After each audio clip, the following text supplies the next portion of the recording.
안녕하세요. 반갑습니다. 처음 뵙는 분들이 좀 많은 것 같습니다. 이렇게 우리 고난주가 맞아서 너부터 우신교회 맞죠? 우신교회 맞죠? 네, 우신교회.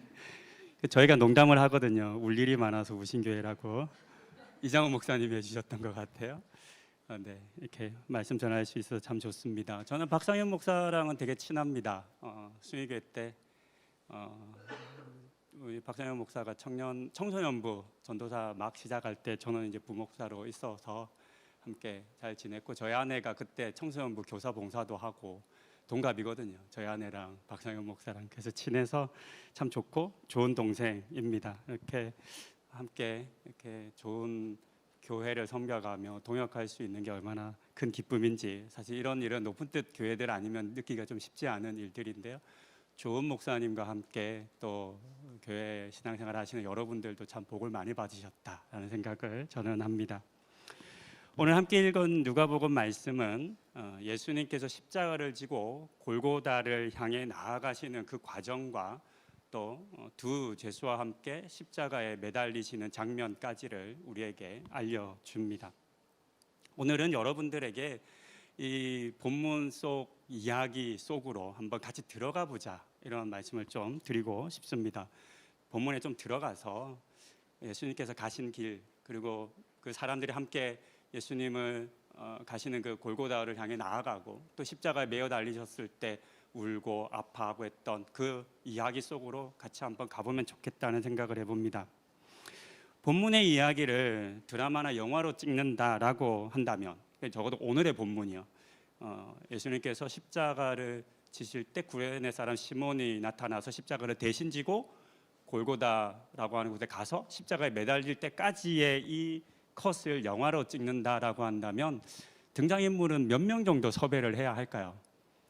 물론 섭외는 돈에 따라 달려있는 거긴 하지만 그래도 한번 생각해 보면 좋겠습니다. 여러분이 한번 감독이 되어 보십시오. 몇 명쯤 섭외해야 될까요? 수를 좀 세보아야 합니다. 본문의 이 이야기 속에 등장하는 인물들이 몇 명쯤 될까 한번 세보겠습니다. 정확한 인원은 아닐 겁니다. 대충 셉니다. 예수님은 십자가에 못 박기 위해서 그들이라고 표현된 사람들이 등장합니다. 누군지 잘 모르겠지만 나중에 이 사람들이 예수님의 옷을 제비 뽑는 것을 보면 옷을 가지거든요. 겉옷을 4등분해서 가집니다. 그러니까 4명쯤 됐겠다 생각할 수 있겠습니다.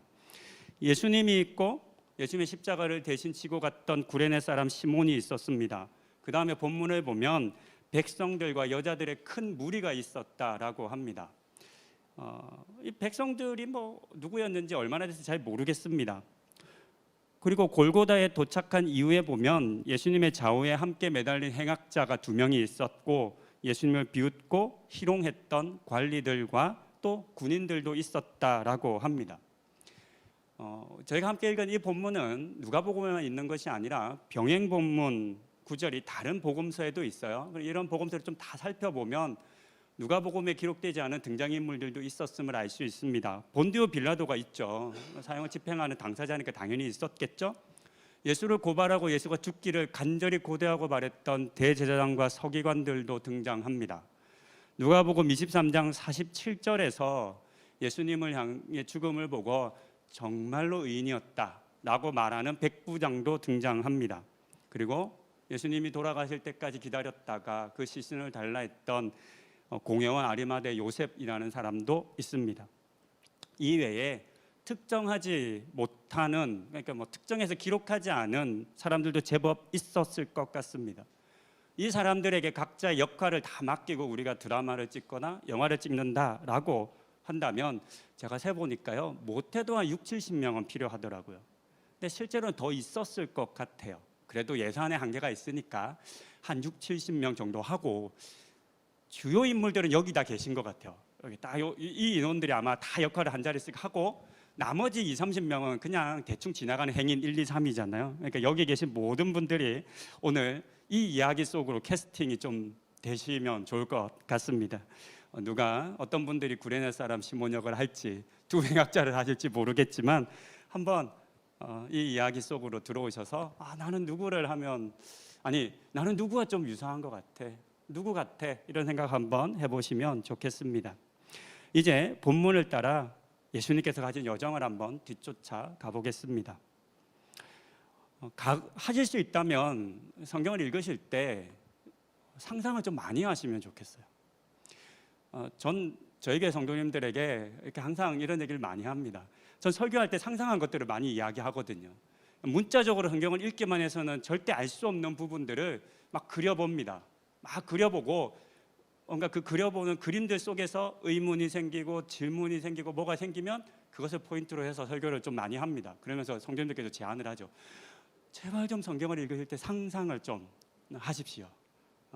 그리고 다른 본문도 보시고 개역 개정판만 맹신하지 마시고 세번역 성경도 보시고 메시지 성경도 보시고 여러 다양한 성경도 좀 보셔야 합니다라고 제안을 드립니다. 여러분들도 한번 상상을 좀 많이 해보셨으면 좋겠습니다. 예수님께서 십자가를 지고 걸어가신 그 길과 십자가에 달리신 그때는 다른 어느 본문보다 사실 상상이 많이 필요한 본문이라 생각됩니다.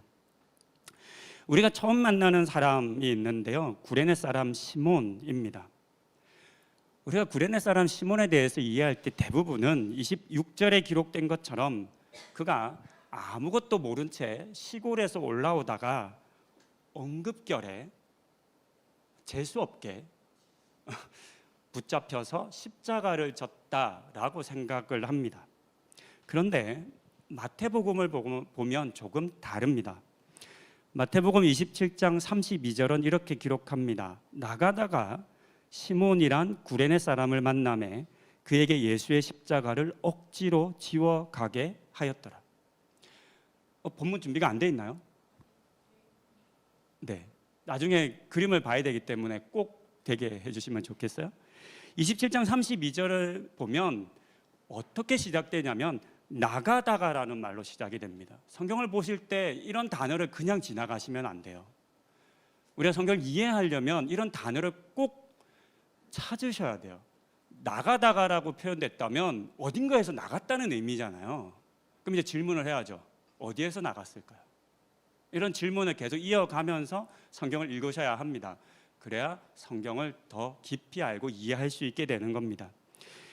27장 27절에 그 힌트가 있습니다. 이렇게 기록합니다. 이에 총독의 군병들이 예수를 데리고 관정 안으로 들어가서 온 군대를 그에게로 모으고, 예수님의 십자가 사형이 이미 정해진 다음에 그 다음에 다시 사람들이, 군인들이 예수님을 데리고 오는데 어디로 데리고 오냐면 관정이라고 하는 곳으로 데려옵니다. 다른 성경 본문에 보면 브라이도니온이라고 되어 있습니다. 이것은 그냥 보통 집에 있는 뜰을 의미합니다. 그런데 누가 데려왔냐면 총독의 군병들이라고 자세하게 설명이 됐네요. 누구의 관정인지는 기록은 안 했지만 총독의 군병들이 헤롯 왕에게 데려갈 리는 없죠. 총독의 사람이니까. 그러니까 이들이 데려온 곳이 총독 빌라도의 관정, 집들이라는 것을 알 수 있습니다. 그리고 이곳에서 예수님의 십자가에 매달기 위한 준비를 합니다. 당시의 기록을 보면 십자가에는 그냥 매달지 않습니다. 십자가에 매달기 전에 그 처형하기 전에 죄수를 희롱합니다. 채찍질하기도 합니다. 그러면서 옷을 벗기고 가시관을 씌우고 하는 이 모든 것들이 이 관정에서 이루어졌습니다. 그 다음 이제 십자가를 지고 가게 하려고 길을 나섭니다. 그러니까 여기서 나가다가라고 하는 표현을 통해서 우리가 알 수 있는 건 마침 나가다가 그 앞에서 구레네 사람 시몬을 만났다는 것을 알 수 있습니다. 그러면 여기서 이제 또 질문을 해야죠. 성경은 이렇게 꼬리에 꼬리를 묻니다. 그러면 구레네 사람 시몬은 왜 총독 빌라도 집 앞에 있었는가라는 질문입니다. 시골에서 올라오다가 우연히 그냥 아무것도 모른 채 빌라도의 집 앞을 갔던 것일까요? 근데 생각해 보면 그럴 수는 없습니다. 왜냐하면 그날 예루살렘에 있던 모든 사람들은 예수와 관련한 그 일들을 주목하고 있었습니다. 밀란이 일어날 만큼 너무나 큰 사건이었기 때문에 너무나 많은 사람들이 빌라도의 집 앞에서 그 예수가 어떻게 되는지를 지켜보고 있었습니다. 주목하고 있었습니다. 눈을 부릅뜨고 있었습니다. 예수가 나올 것을 수많은 사람들이 기다리고 있었습니다. 그런 곳을 그냥 지나간다? 아무 관심 없이 그냥 지나가다가 잡힌다? 그럴 일은 사실 없는 겁니다. 우리는 이 사실을 통해서 시몬이 관정 밖에서 예수의 일들을 주의 깊게 지켜보고 있었을 가능성이 크다라고 하는 것을 알 수 있습니다. 실제 이 사람이 구레네에서 왔다는 것부터 이미 그가 유대인 출신이었다는 것을 쉽게 알 수 있습니다. 왜냐하면 예전에 이스라엘이 멸망했을 때 이스라엘 백성들을 디아스포라 시켰던 대표적인 장소 중 하나가 오늘날의 알제리인 구레네이기 때문입니다. 그러니까 구레네에서 예루살렘으로 왔다는 건 신앙을 가진 사람이 그 신앙을 확인하기 위해서, 가지기 위해서 왔다는 것을 의미하기 때문입니다. 그래서 나중에 사도행전 같은 본문에서 성경을 읽으실 때 구레네 나타났다 그러면 다 신앙인입니다. 그래서 구레네 사람 몇 명이 안디옥 가서 전도하다가 안디옥 교회를 세우지 않습니까? 이런 것들이 다 연결이 되는 겁니다. 그러니까 십자가를 진 구레네 사람 시몬이 이해가 됩니다. 왜냐하면 재수 없이 잡혔으면 도망을 가야죠. 마가는 옷도 벗고 도망가던데 싫다 그러고 안 할 수 있는 거죠. 십자가 지는 게 가벼운 일은 아니지 않습니까? 이게 얼마나 힘들고 어려운 일인데. 그런데 그는 도망가지 않습니다. 불평하지 않습니다. 그렇게 시몬은 예수가 져야 할 십자가를 대신 진 사람이 되었습니다. 그러니까 이 구레네 사람 시몬이 어떻게 이 이야기 속에 들어오게 됐나, 어떻게 이 배역을 맡게 됐나, 어떻게 예수님의 십자가를, 세상에 유일하게 예수님의 십자가를 대신 진 사람이잖아, 그 역할을 맡게 됐나. 예수님에 대한 관심, 지켜봄, 어떻게 되나, 어떤 일이 날까, 이런 마음이 있었기 때문이라는 것을 알 수 있습니다. 이제 이렇게 예수님과 십자가를 대신 지고 가는 시몬이 길을 가게 됩니다. 그리고 그 길을 백성들과 여인들이 따라가고 있습니다. 백성들은 아마도 예수님을 따랐던 그냥 사람들이었을 겁니다. 하지만 우리는 그들이 누구인지는 구체적으로 알 수가 없습니다. 그러니까 모르는 분을 좀 상상하기 좀 어려워서 오늘은 그냥 여자들의 이야기로 넘어갑니다. 여자들은 누구인지를 우리는 어느 정도 알 수 있습니다. 요한복음 19장 25절을 보면 예수의 십자가 곁에는 그 어머니와 이모와 글로바의 아내 마리아와 막달라 마리아가 섰는지라 라고 말하며 예수님의 십자가 가까이에 여자들이 4명, 또 다른 본문을 보면 5명 있다고 이야기합니다. 이 공통점도, 이 여자들의 이름은 모두 마리아라는 공통점이 또 있습니다. 먼저 예수님의 어머니인 마리아가 있었습니다. 자녀가 고통당하고 곧 십자가에 매어 달려 죽게 될 것을 아무것도 하지 못하고 지켜만 보는 어머니의 심정.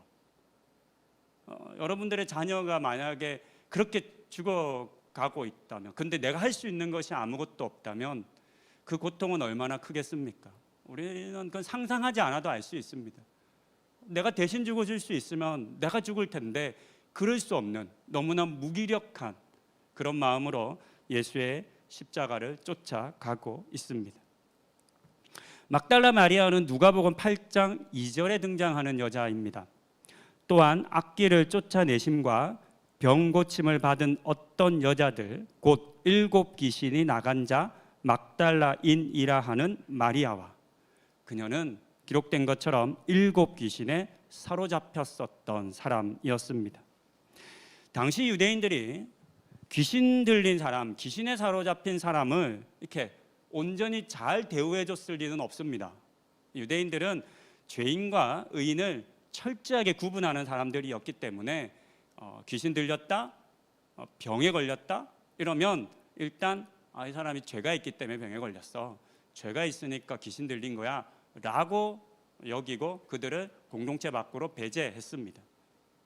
물론 이것은 이제 오래전 구약의 시대에 있었던 공동체를 보호하기 위한 하나의 모습이지만, 그러나 막상 그렇게 볼 수 없는 것은 구약 시대에는 죄로 인해서 또는 병으로 인해서 문제가 생겼을 때 그것이 회복되는 과정을 굉장히 중요하게 여겨서 회복해서 다시 돌아오게 하는 일이 있었단 말이죠. 그런데 신약 시대에는 그게 없어집니다.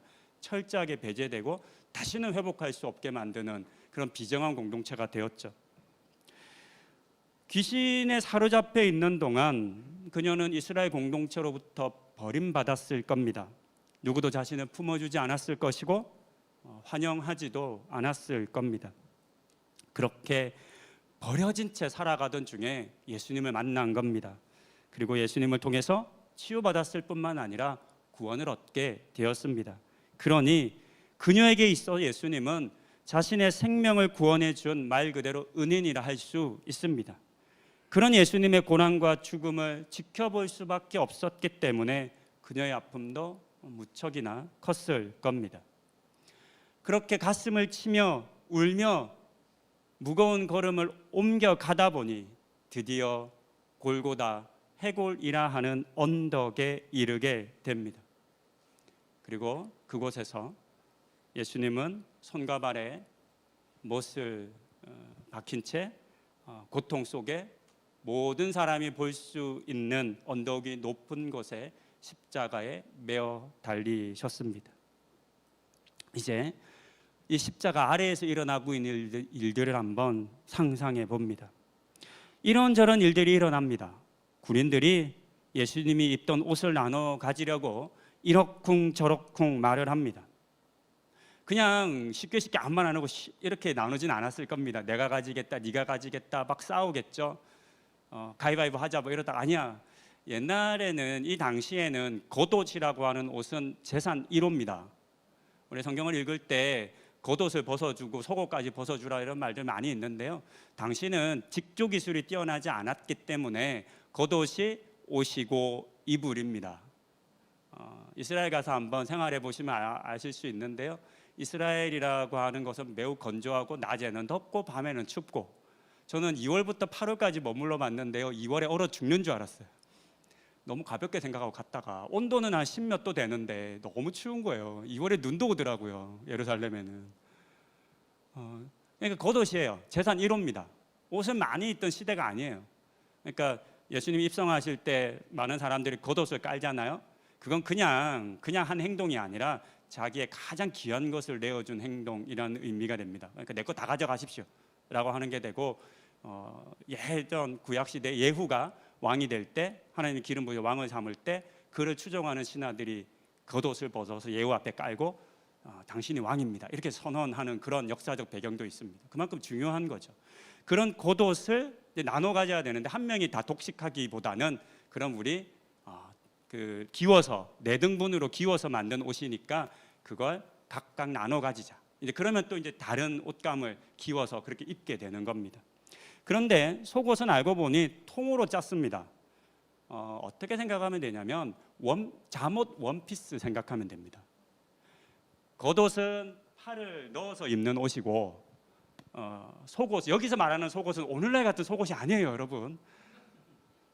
이런 우리가 입는 팬티나 이런 거는 1900년대 이후에 만들어진 옷입니다. 일본은 대영과 화재 전에는 속옷도 안 입었어요. 그래서 일본 사람들이 대영과 화재 때 뛰어내려야 되는데 못 뛰어내렸잖아요, 여자들이. 왜냐하면 속옷을 없기 때문에, 하체가 드러나니까. 그래서 이제 나라에서 속옷을 입게 만든 거죠. 이런 속옷은 아니에요. 상상하실 때 그냥 오늘날의 속옷 이거 아니에요. 속옷을 가져가, 아니 남이 입던 속옷을 입어? 이거 아닙니다. 원피스입니다. 원피스. 통으로 입는. 그러니까 그 옷을 위에서부터 쭉 짜내려 갔겠죠. 그러니까 팔이 없는 옷이니까 쭉 짜내려 갈 수 있는 겁니다. 그 옷은 찢을 수 없으니 이제 우리 나눠 가지자 이렇게 얘기합니다. 그러면서 제비를 뽑는 거죠. 요즘식으로 한번 가위바위보를 했던 그런 의미이겠습니다. 구경하는 백성들 옆에 있던 대제사장과 서기관들을 비롯한 관리들도 있었습니다. 그들은 너를 구원하여 십자가에서 한번 내려와 볼래? 라고 말을 하며 서로 키득키득거리며 예수님을 조롱하고 희롱했습니다.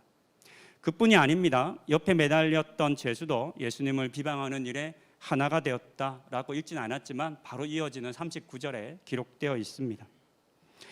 예수님의 십자가를 대신 지고 갔던 구레네 사람 시몬을 비롯해 가슴 아파했던 사람들이 있었다면, 반대로 예수님의 십자가에 못 박고 모욕하고 조롱하는 사람들도 있었습니다. 아니 어쩌면 더 많았을 것 같습니다.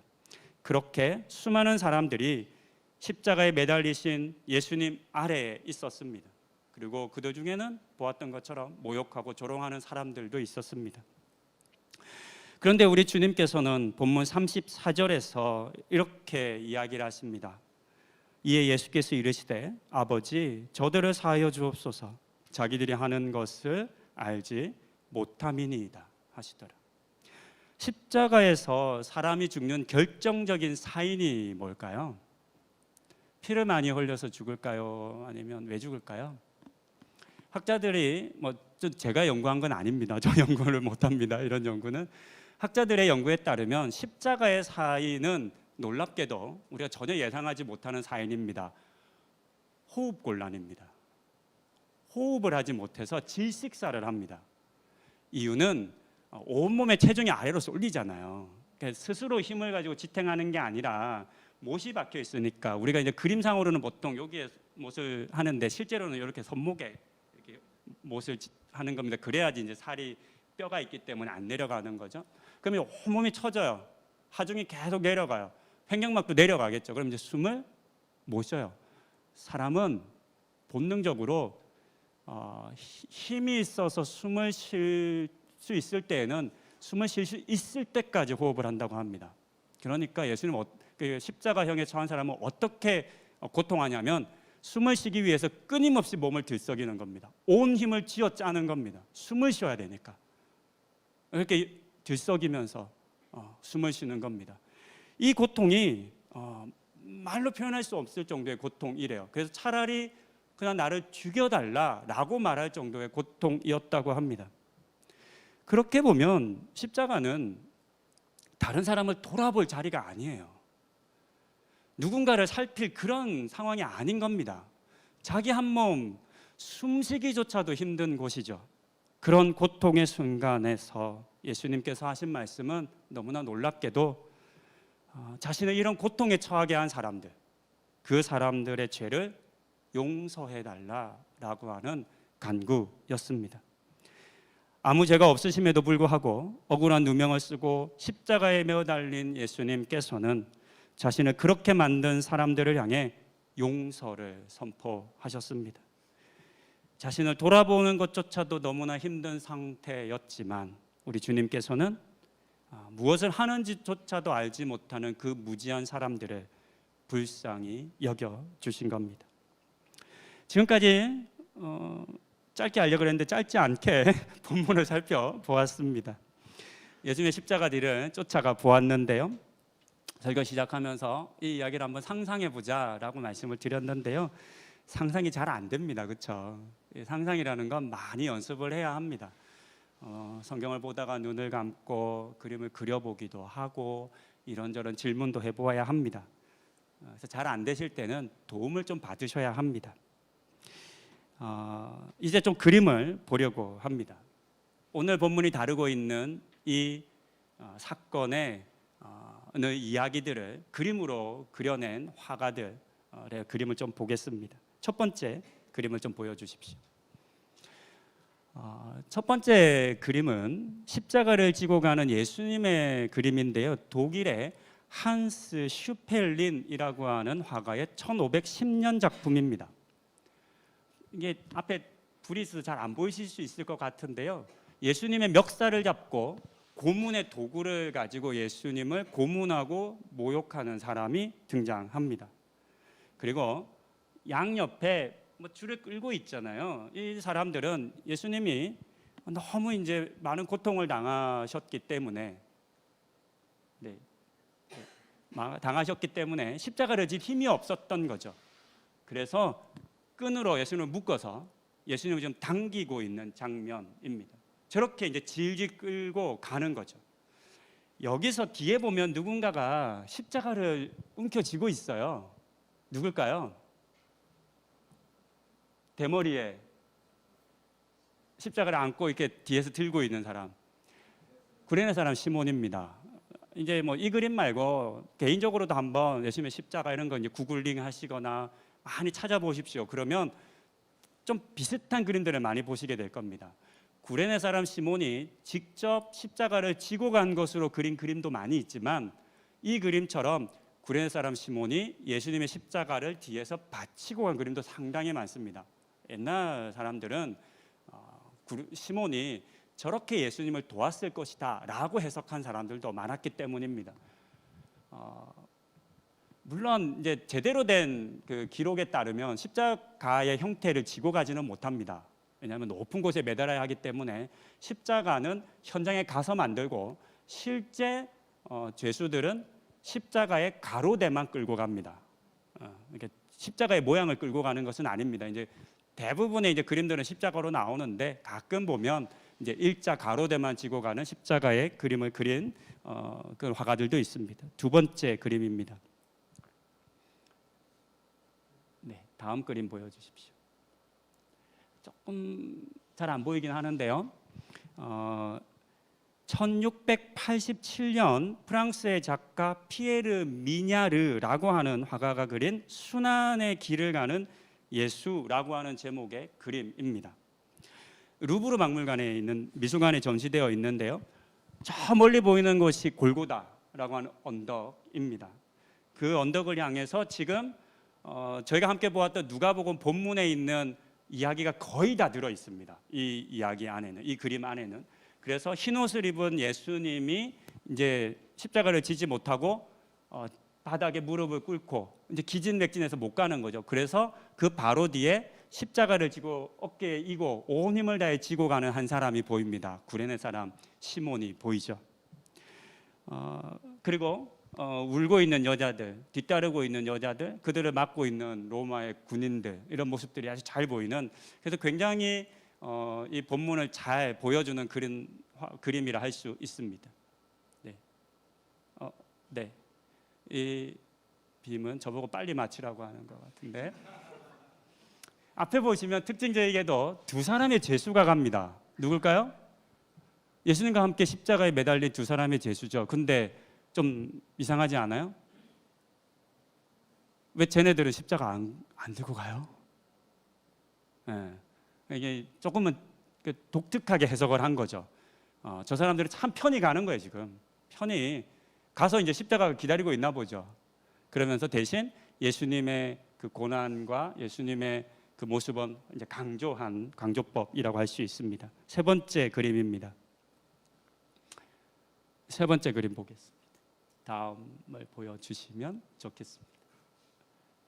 네, 이 그림은 아니고요.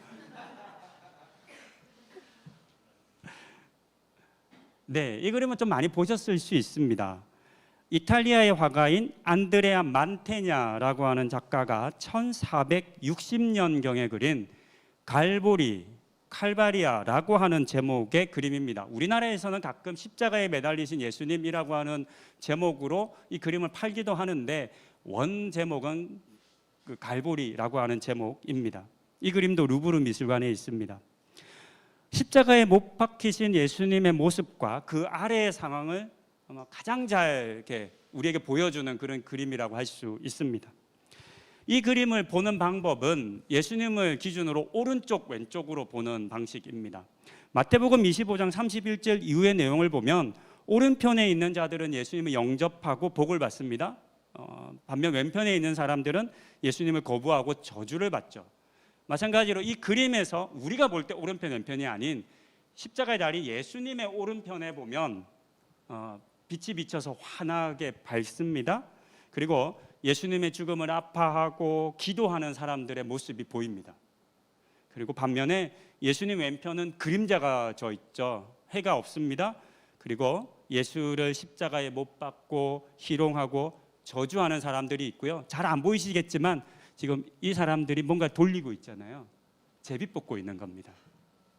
그러니까 십자가에 달린 예수님에게는 아무 관심이 없어요. 이 사람들은, 오른편에 있는 사람들은 별 관심이 없어요. 이쪽 오른편에 있는 사람들은. 그러나 예수님 입장에서 오른편에 있는, 우리 볼 때 왼쪽에 있는 사람들은 함께 동감하고 아파하고 고통하고 있는 모습을 보여줍니다.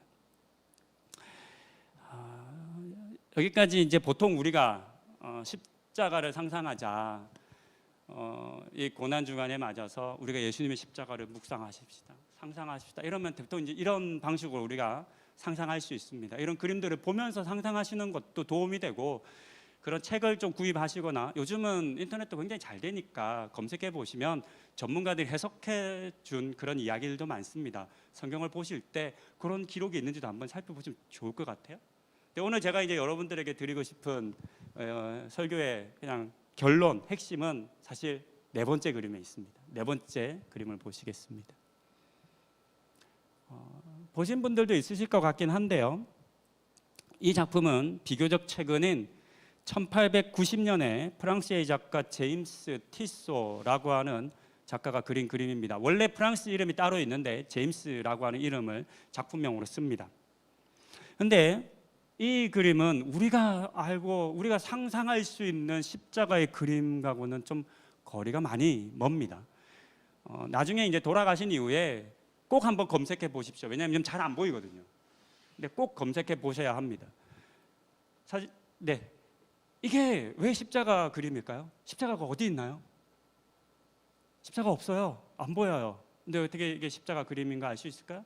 이 그림은 자세히 보지 않으면, 하나의 부분을 찾아내지 못하면 이 그림이 예수님의 그림이라는 것, 십자가 그림이라는 것을 알 수가 없습니다. 여기를 보셔야 합니다.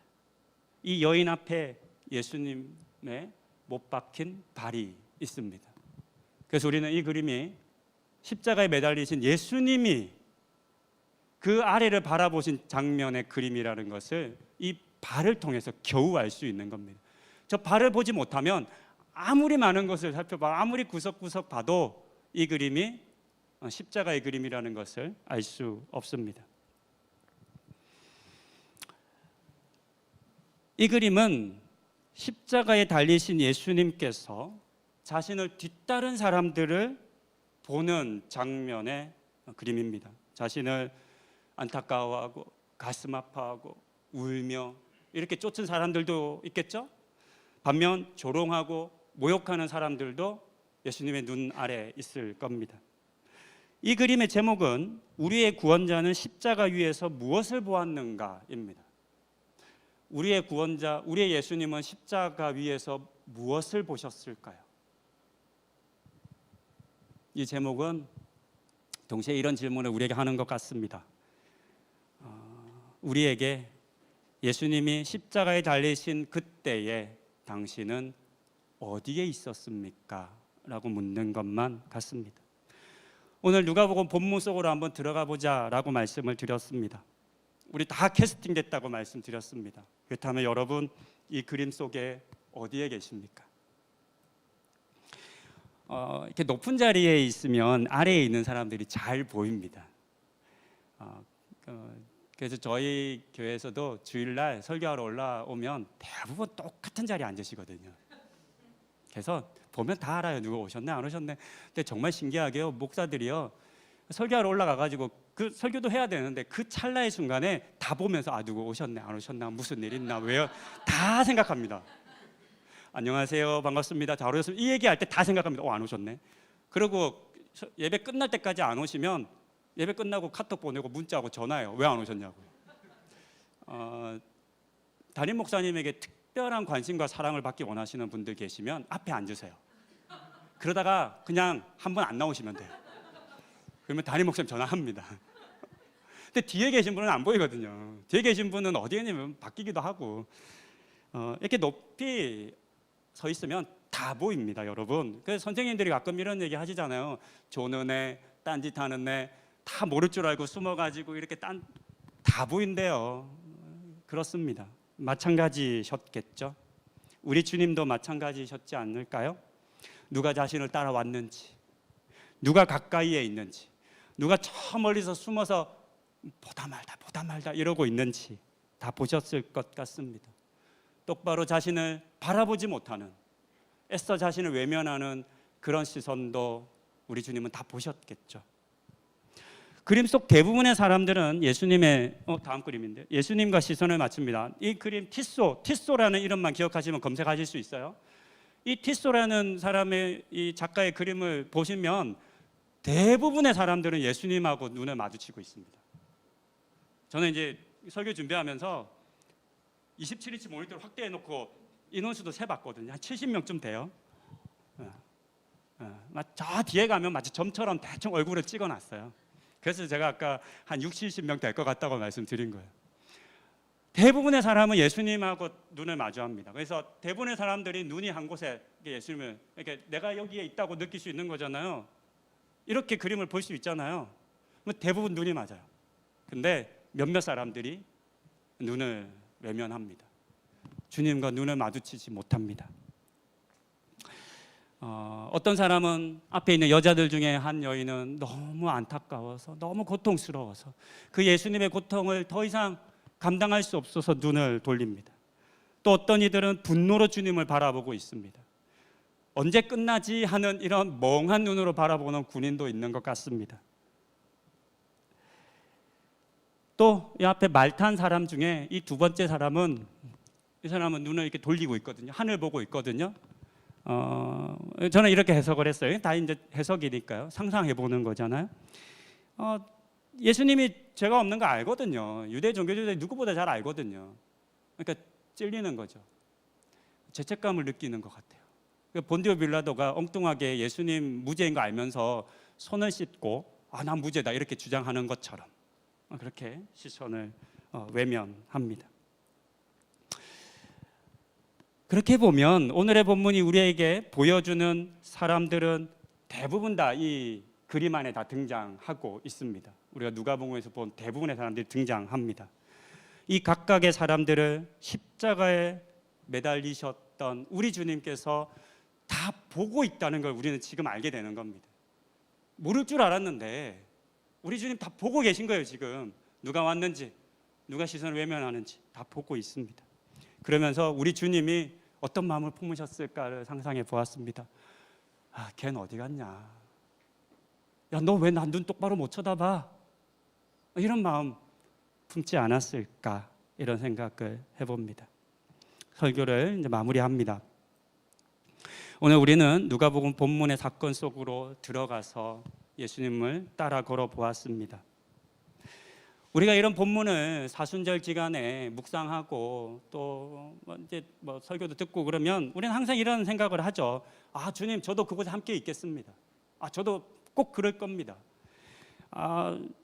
어떤 상황이어도 주님 십자가를 외면하거나 부끄러워하지 않을 겁니다.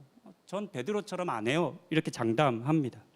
그렇다면, 우리가 정말 그렇다면 앞서 보았던 그 티소의 그림 속에 우리는 반드시 있어야만 합니다. 그렇죠? 저 그림 속에 여러분이 있어야만 하는 거죠. 그런데 성경님 정말 저 그림 속에서 들어가셔서 예수님 바라보시고 계십니까? 구레네 사람 시몬이어도 좋고 가슴 치며 아파하는 여인이어도 좋고 어쩌면 가까이 가기 두려워서 멀찍이 떨어져 지켜보는 사람이어도 괜찮겠습니다. 어떻게든 중요한 것은 저 그림 속에 함께 계셔야 하는 것이지 않겠습니까? 그렇게 십자가 위에서 나를 바라보고 계신 그 예수님의 시선을 우리가 마주 바라볼 수 있으면 좋겠습니다. 주님은 나를 보고 계신데 나는 엉뚱한 것을 보고 아예 주님의 시선조차 닿지 못하는 것에 있다면, 주님과 우리의 시선이 그렇게 엇갈려 버린다면 어떻게 우리가 주님의 제자라고, 주님을 따른다고, 주님을 믿는 삶을 살아간다 말할 수 있겠습니까? 부족해도 괜찮습니다. 여러분들의 오늘 이 시점의 신앙생활이 좀 부족할 수도 있고, 베드로처럼 잠시 주님을 떠나 있을 수도 있고, 물론 월요일 밤 비 오는데 여기까지 오신 분들 중에는 그런 분들이 많지는 않을 것 같긴 한데요. 혹 모르죠. 남편 때문에 아내 때문에 억지로 왔을 수도 있고, 아니면 말은 못하지만 세례요한처럼, 세례요한이 옥에 갇혀서 제자들을 보내지 않습니까? 오실 그 메시아가 당신이 정말 맞습니까? 질문하지 않습니까? 왜요? 의심되니까, 불안하니까. 그런 의심이 우리 안에 있을 수도 있습니다. 괜찮습니다. 왜 괜찮냐? 앞서 우리가 보았던 것처럼 십자가에 달리신 그 주님께서 자신의 죽음을 이제 얼마 남지 않은 그 고통 중에 숨을 헐떡이시던 그 주님께서 그 아래에 있는 죄인들을 향하여 주여, 저 무지한 자들, 무엇을 하는지도 못하는 저 영혼들을 불쌍히 여겨주십시오, 구원하여 주십시오 라고 간구하고 기도하고 있기 때문입니다. 저 자리에 있었던 예수님의 십자가 아래에 있었던 모든 사람을 우리 주님은 단 한 사람도 외면하지 않으시고 모두 따뜻한 눈빛으로 바라보고 있으십니다. 그 주님의 시선을 외면하지 마십시다. 그 주님의 시선을 똑바로 바라보십시다. 그렇게 우리 주님이 지신 그 십자가와 하나 되시는 우리 높은 오신교회 성도님들 다 되실 수 있기를 권면드립니다. 기도하시겠습니다. 십자가에 달리셔서 나를 향해 용서와 사랑의 눈빛으로 바라보시는 그 주님을 이제 우리도 나도 바라보기 원합니다. 외면했던 그 시선, 두려움 가운데, 부끄러움 가운데 고개 돌렸던 이 믿음 없는 영혼을, 이 불쌍한 영혼을 하나님 용서하여 주시고 주님 나를 따뜻하게 바라보시는 그 시선을 향해 고개를 들어 그 주님을 마주 바라보는 우리 성도님들 다 되는 은혜 허락하여 주시옵소서. 예수님의 이름으로 기도드립니다. 아멘.